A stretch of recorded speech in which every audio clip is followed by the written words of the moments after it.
Welcome to the HCI family of podcasts. We're your source for personal, professional, and organizational growth and development. We share our own original research, explore industry trends, and interview executives and thought leaders from across the globe. Join us for practitioner-oriented content around all things leadership, HR, talent management, organizational development, and change management. Maximize your personal and organizational potential with the HCI family of podcasts.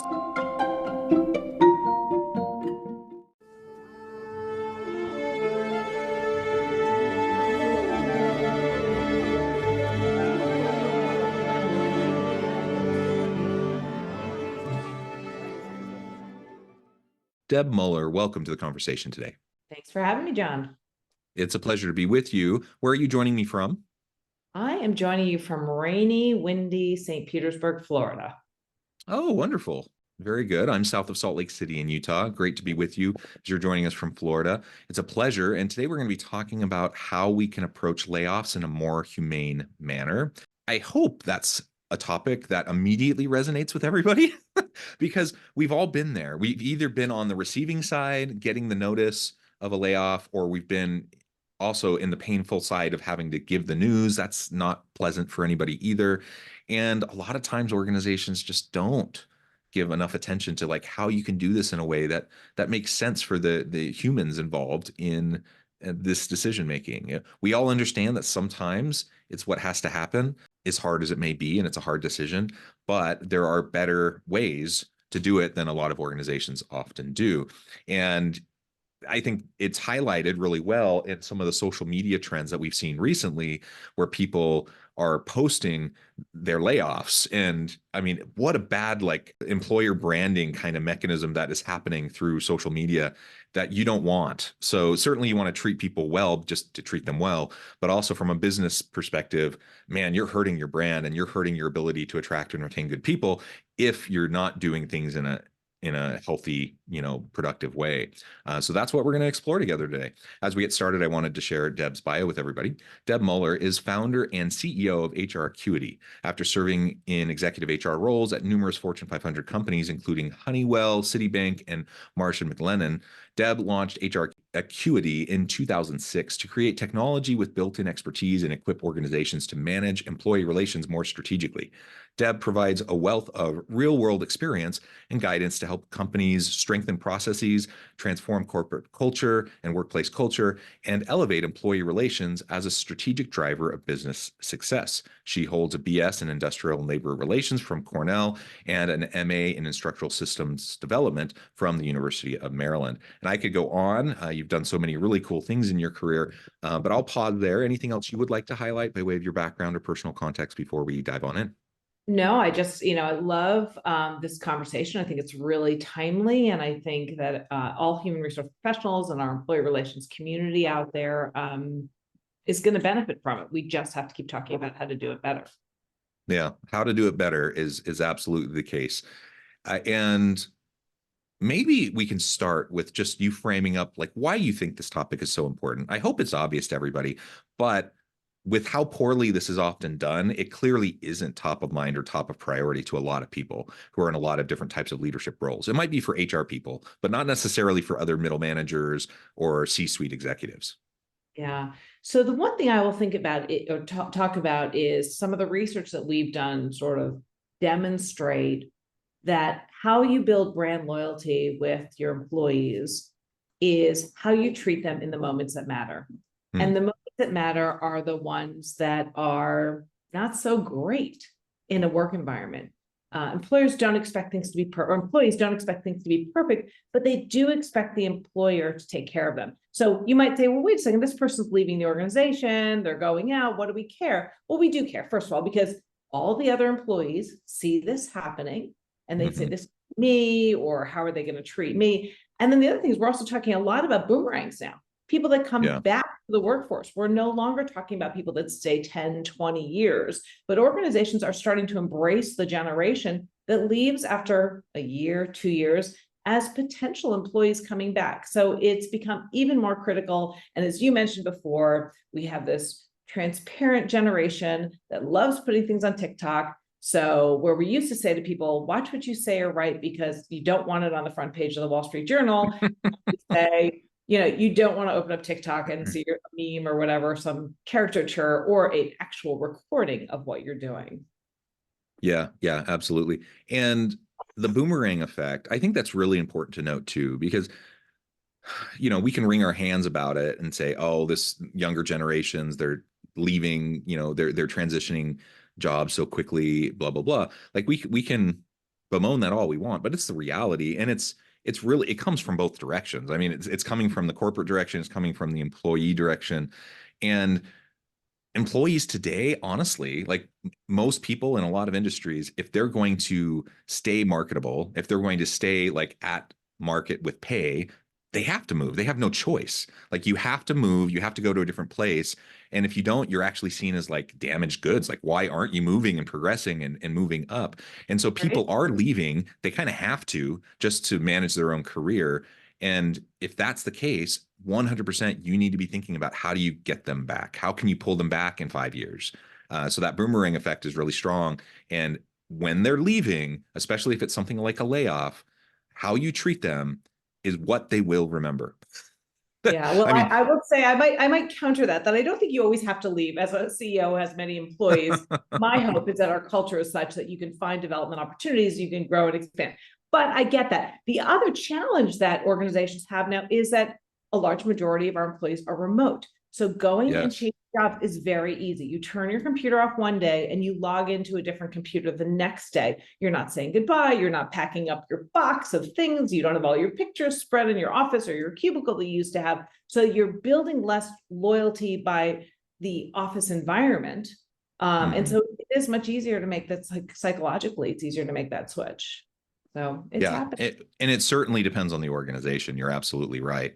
But the general trend and how the psychological contract in the workplace has degraded over the last Totally few agree. decades, like, right, it's a different world than it was, when I was younger, when you were younger. That's just the reality. And so if we're going to, manage within this current environment, and as things continue to evolve in the next 5-10 years, the nature of work is shifting, the future of work is different than today even. This is one of many really important considerations that we have to keep at top of mind. Okay, so go ahead. I was saying we're talking layoffs here. So traditionally, a layoff is not about your performance. Right. It's not because you've done something poorly. It's because the business has changed or the needs have changed. They're pivoting or up or down, and they need a different skill set or they need to take some action. So again, it doesn't mean you don't ever want that person back again, and they actually might be a great talent for you to bring back. So think about how you're leaving them. Absolutely. And I mean, just to add layers onto this, if we look at the tech industry, for example, and the mass tech layoffs that we've seen over the last year, 18 months from different organizations, there's a distaste in the mouth of a lot of people because they're like, well, C-suite executives, they just don't even know what they're doing. Like, they're over hiring. So they're creating the very problem that now they're trying to solve. And so they're creating the pain in my life, in my career, etc. So you already have, in many types of jobs and many types of organizations, you already have that kind of pain point in that perception that people are dealing with as they're leaving. And if you just treat them in a terrible way as they're exiting, I mean, chances of you getting them back are pretty slim. And we're in a tight labor market with skills gaps, and we can't afford that, right? Most organizations can't afford that. Well, we think about some of the layoffs that we've seen, the good, the bad, and the ugly. The better ones, if there's such a thing, is where there is that transparency from leadership that this is not something you've done, it's something we've done. And we're taking accountability for it. And unfortunately, the impact is that we have to let you go, and really explaining why the business hasn't formed and taking accountability as leaders for making decisions that haven't panned out. I think that plays a lot better. I mean, being transparent, tell them the way it is, and actually, share the information with the employees. Yeah, absolutely. Transparency goes a long way. People understand it's a volatile environment. Despite maybe what we might, in retrospect, we might, be looking back and we might be thinking, oh, that was a dumb decision. But nobody has a crystal ball. We don't know what's going to happen. So just be straightforward and honest about it. Explain why things are happening the way they're happening. Own it. Take responsibility for it. That will go a really long way in just helping people feel, not good about being laid off. Nobody's going to feel good, but at least being able to accept it and understand it. It's not, it's me kind of a situation. And look, the world has thrown us things no one would have ever thought, which Yeah. certainly did the labor market.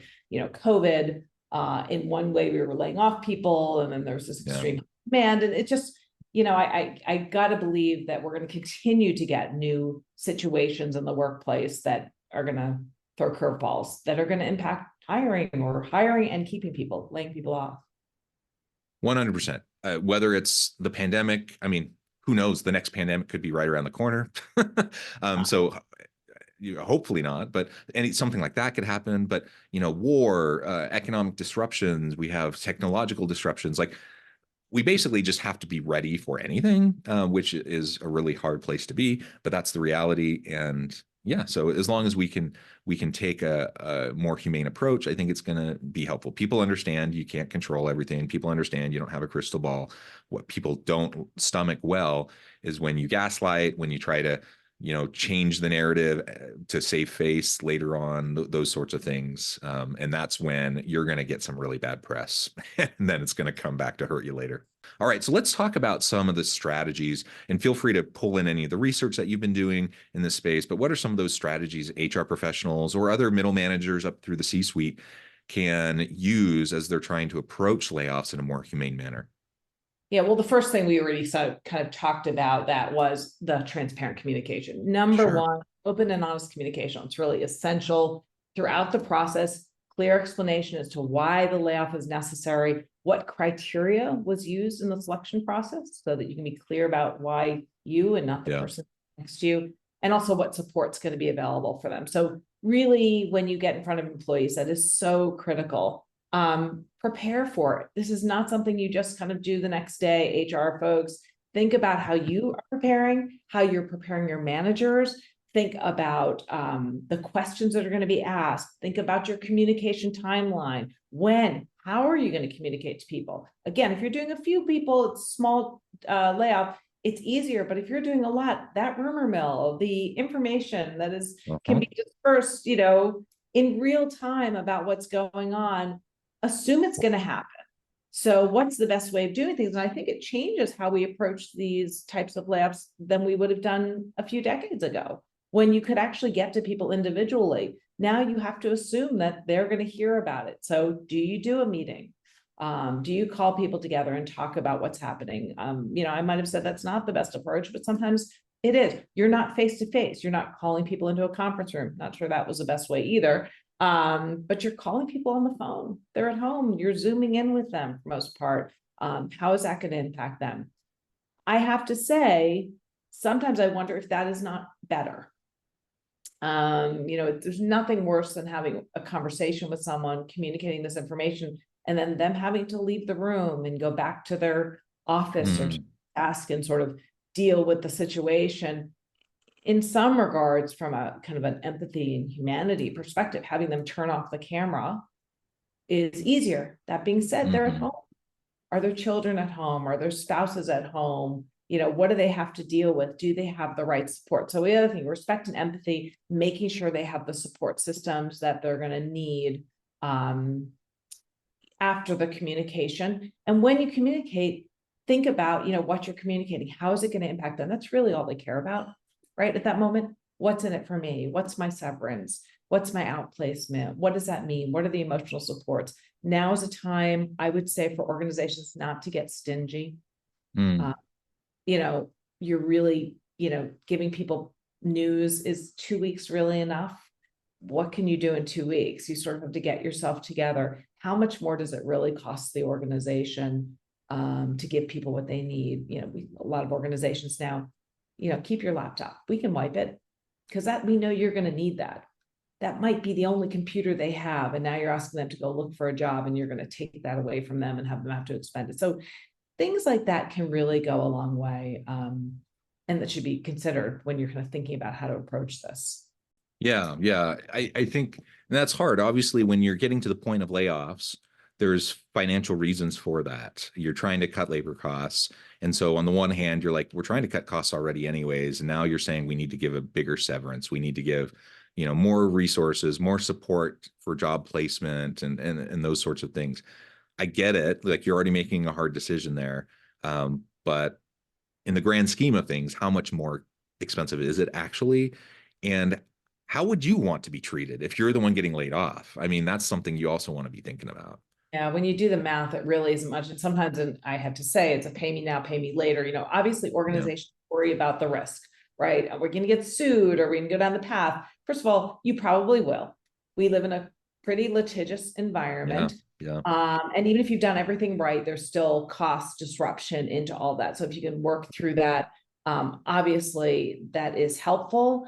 But we like to think about, and all the things we think about with employee relations, if you go in with an employee first mindset, not a how do I shield the company from risk mindset, employee first mindset, you will mitigate your risk. I guarantee it.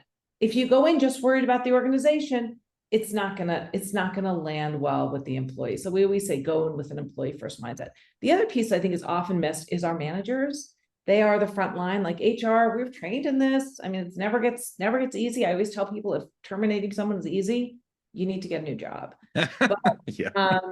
it's true. You are impacting someone's life, right? This is how they get their salary. This is what you're doing. So even in the instances of them doing something very egregious and the termination Yeah. for cause, they still have to go tell their family. They still have to go home and figure out, how it's going to impact their lives. So it can never be easy. But do not forget about your managers, your leaders. They don't do this every day. They might not have the words. They're the front line. They're going to be asked by other people. So it's really important you work with them. Bullet points, talking points, practicing it with them, particularly if they're in the meeting with you, to deliver the news, which, by the way, they shouldn't just be throwing it over the wall to HR. Sometimes that's not always possible if it's a mass layoff. But helping them understand what questions might be asked, helping them move through it, giving them emotional support or support that they can go to after a hard day of having to make these announcements, that's impacting their team that they've grown close to and that they've been leading. Yeah, there's going to be strong emotions from multiple sides here, right? Obviously, the person getting laid off, that's the most difficult position to be in. But if you've ever been in the position where you're the manager, where you have to relay the news, especially when it's people that you care deeply about, that you've worked closely with, that are an integral part of your team, man, that takes a toll too. And you mentioned it at the earlier in the conversation, but the impact, there's ripple effects and long-term impacts of these types of decisions. So just because, it's, maybe 10% of the workforce is getting laid off, the other 90% who stick around, That's right. Yeah. they're still dealing with it, and they're wondering, when is it me? Yeah. So the And communication, yeah, go ahead. they're thinking about, am I next? They're thinking about what's their next round of layoffs going to look like. A lot of them are going to be mentally checking out, looking for jobs to preempt, what the next wave might look like, et cetera. And all of that is, collateral impact of those types of decisions. And middle managers are right in the middle of it, because they know that they're making these hard. They're the ones that have to have these face-to-face or over computer, whatever conversations. They have to share this with their team, and a few months from now, they may be looking for a job, and they might be going and looking, trying to work their networks and talk to these same people they just laid off a few months ago. Look, it comes down from the top, and that communication plan does not stop with the impacted employees. You need to think about beyond that. How are we going to communicate to the rest of the employees? Because basically you're saying something went wrong, we need to lay off. So now you have to tell them, well, how are we going to make it right? What is our plan? What are our next steps? How do we need you to kind of come on board and get together and sort of right the ship? What is the plan? Otherwise, they're just, as you said, they're just going to think about the other thing. What's next, and am I next, and looking over their shoulder. So really key importance, accountability. This is what happened. This is why it went wrong. And here's our plan to right the ship. And here's what we need you to be doing. Here are the expectations for, the next 30, 60, 90 and go forward days to get us back on track. Yeah, Really, really important. and even if you do it super well and you're super clear and transparent and you have empathy and all of these different things we've been talking about, it's still going to be hard. And there's still going to be a lot of ripple effects. So, I mean, just imagine if you do it poorly, how much more, tragic those impacts will be over time. They say that losing your job is one of like the major life events that can Sure. happen. And so I Hmm. think also as an HR professional, as a manager, listening, following up with your employees, both those that stay and those that have gone. When you lose your job, you go through a grieving process. You go through Yeah. those steps of grief. You're surprised. There is going to be anger, right? And then Yeah. sort of people come. So how can you, first of all, acknowledge those stages? Like, it's happening. Follow up with people after the shock to make sure they're okay. Have somebody follow up with them. Have people in the organization, when you let them know, follow up. Their coworkers have left. They're used to Hmm. sitting with them. What's the transition like? Who's going to be doing the roles? That also has to be clear. There's a lot. I mean, this is why we talk about advanced planning. You can't just Yeah. do this right away. Going through those stages with them, listening, talking to them. I mean, the other thing is, what can you do as a manager or as an HR person to help them move forward? They might not be Hmm. ready right away, but what can you, particularly in a layoff situation, as an organization, many organizations, if they have the capacity or capability, might offer EAP or career Yeah. counseling services. Some might not be able to for financial reasons, of course. First of all, encourage, if they're there, encourage people to use them. But also, if appropriate, talk to them about how you can help them. Networking is so important in finding your next job. How willing are you to make introductions? The other thing I think is really helpful, maybe more for a manager, is to have a conversation with the person about sort of where their strengths are. Yeah. What do they think are the things that that person brings to an organization to help them understand those superpowers and to lean into them? It can also be an opportunity to do something different, particularly if there's a severance involved. Not in all situations, but in some, it might be a great opportunity to do things. And I'm going to share with the group here. I was laid off through a reduction in force. My role was eliminated, and I started a company called HRCI. I would have never done that had that not been given that opportunity. And here we are later, 100 employees. We're working with some of the biggest organizations in the world. So I'm not saying that's going to happen to everybody and that it's rosy. I don't want to paint it out as that. But it could be an opportunity. So as a manager or an HR person, if you see someone that has that, help, it's okay to have those conversations when the person's ready, not right away. You might want to wait a beat, but not right away. Not what they want to hear right in the moment, but yes, as a follow-up, absolutely, absolutely. And I was going to share a similar example, of a good friend, neighbor who had a similar situation, laid off, reduction in force. Now, is part of a really dynamic tech startup and amazing, like something he would have never done. He's a fairly risk-averse kind of person. And so, but being thrust into this with a nice severance, it gave him the runway to do something he probably wouldn't have ever done, and he's loving it, right? And so it doesn't always work out that way. Obviously, we can't assume it's going to work out that way for everyone in our team who we might have to lay off. But having those conversations with people, helping them maybe open their aperture a little bit about what possibilities are out there, is a really helpful mentoring thing you can do. Yeah. Well, the other thing, it's, the gig workforce is so different now. So there's Yeah. opportunities to pick up things in the interim, kind of stay relevant while you're doing your search, work on projects, things like Upworks, you can get on there quickly. And, what do you do Yeah. really? How can you help someone for, and really sort of bring in some additional money in addition to your severance if you're fortunate enough to have that while you're looking so you can find the right next spot. Yeah. Great. Deb, this has just been a really great conversation. I know we've only scratched the surface. There's a whole lot more we could talk about, but we're going to have to end there. Before we wrap things up, I just wanted to give you a chance to share with the audience how they can connect with you, find out more about your work, your team, and then give us a final word on the topic for today. Yeah. So again, we are HRQD is an employee relations investigations platform, technology platform. If you want to learn more about it, please link in with me. Let me know. I want to share for our employee relations professionals. We have the largest, I believe the only employee relations community out there. It is called Empower, empower-er.org. We have about 5,000 employee relations professionals. It's free. There's a great live feed. You can talk about things like layoffs, get feedback, get help in situations like this. There's also a job board on it. So if you want to post jobs or if you are impacted by a layoff, it's a great place to look for your next opportunity. So join us there. Look, my last word on this is empathy, understanding. This cannot get easier. Take the time to consider the nuances of how to make it not a good process, but a respectful process when you have to do it. Treat your people with dignity and respect. That's what we're looking for. That's what people want first and foremost. So it's simple. As hard as it is, treat them with dignity, and people will be able to navigate this hard thing that they're encountering. Deb, thanks again. It's been a pleasure. I encourage the audience to reach out, get connected, find out more about what Deb and her team can do for you. And as always, I hope everyone will stay healthy and safe. They can find meaning and purpose at work each and every day. And I hope you all have a great week.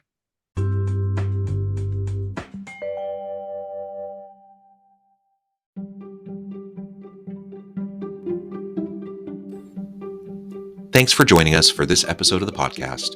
We hope you stay healthy and safe, and please join us again soon.